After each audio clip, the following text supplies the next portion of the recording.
नमस्ते, म सिद्धार्थ फर्म इलेक्ट्रोनिक्सबाट आज हजुरहरूलाई वासिङ मेसिनको बारे केही भन्न गइरहेको छु। वासिङ मेसिन ड्रिप सर्भिसिङ कतिखेर गर्ने, सर्भिसिङ के गरेर सर्भिसिङ गर्नुपर्छ भन्ने विषयमा आज जानकारी गर्न गइरहेको छु। सर्वप्रथम हजुरहरूले वासिङ मेसिनमा पाउडर सरफ युज गरिरहनु भएको छ कि लिक्विड युज गरिरहनु भएको छ? सरफ युज गरिरहनु भएको छ भने आजदेखि नै अभोइड गर्नु होला, आजदेखि नै नचलाउनु होला। किन भन्दाखेरि सरफ युज गर्दाखेरि हजुरहरूलाई धेरै समस्याहरू आइपर्छ। जस्तै कि यो सरफ राख्ने भाँडामा सरफहरू जमेर बसेको हुन्छ।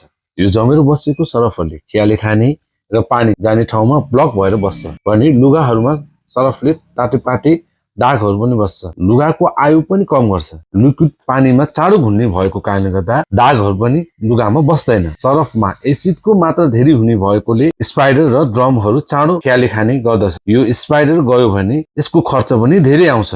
त्यसैले गर्दा सकेसम्म लिक्विड युज गर्नु होला। अब घरमै बसेर नर्मल सफा कसरी गर्ने? सरफ राख्ने भाँडाको यो बीच भागमा बिस्तारै प्रेस गर्नु होला, बिस्तारै प्रेस गरेर निकाल्नु होला अनि सफा गर्नु होला। बिस्तारै प्रेस गरेर नै भित्र छिराइदिनु होला। पछाडि इमेट पानी आउने ठाउँमा जाली हुन्छ, त्यो सानो क्लिपलाई बिस्तारै निकालेर पुरानो ब्रसले सफा गर्नु होला। चाहिँ मजाले यसरी खोलेर एन्टी क्लक वाइजमा खोलेर हजुरहरूले यो सामान निकाल्न सक्नुहुन्छ। यहाँ चाहिँ तपाईँको फोहोरहरू जमेर बसिरहेको हुन्छ। यसलाई चाहिँ पुरानो ब्रसहरूले चाहिँ मजाले सफा गरेर निकाल्नु होला। यो सफा गरिसकेपछि यहाँ भित्र यसरी हात छिराएर चाहिँ यहाँ चाहिँ मजाले यता भित्र पनि मजाले सफा गर्नु होला। यो अगाडिको ड्रम खोल्नु र अगाडिको ड्रम खोलिसके पछाडि भित्र कुनै पनि सामान नराखिकन, लुगाहरू केही पनि नराखिकन हजुरहरूले यो सफा गर्ने ड्रम क्लिनर पाउनुहुनेछ। ड्रम क्लिनर या पाउडर पाउनुहुनेछ। ड्रम क्लिनरको पाउडर राख्नुहुन्छ भने हाफ जति राख्नु होला। क्युब राख्नुहुन्छ भने 3 जति राखेर सफा गर्नु होला। यो हरेक महिनामा एकचोटि चाहिँ सफा गर्नु होला। र अनि त्यस पछाडि यो माथि नब हुन्छ, यो नब घुमाएर यो ड्रम क्लिनरमा राख्नु होला। ड्रम क्लिनरमा राखिसके पछाडि यसमा कम्पनी अनुसार टाइमिङ दिन्छ। त्यो कम्पनी अनुसार टाइमिङमा चाहिँ कुनैमा चाहिँ 1 घण्टा 1.5 घण्टा दिन्छ भने कुनैमा 3 घण्टा पनि दिन सक्छ। भयो हजुरहरूले नर्मली घरमै सफा गर्न सक्नुहुनेछ।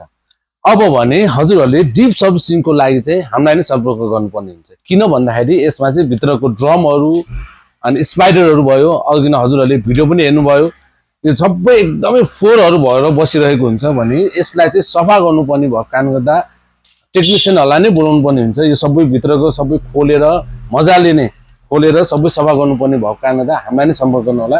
सम्पर्क नम्बर हामीले तल स्क्रिनमा दिइरहेको छ।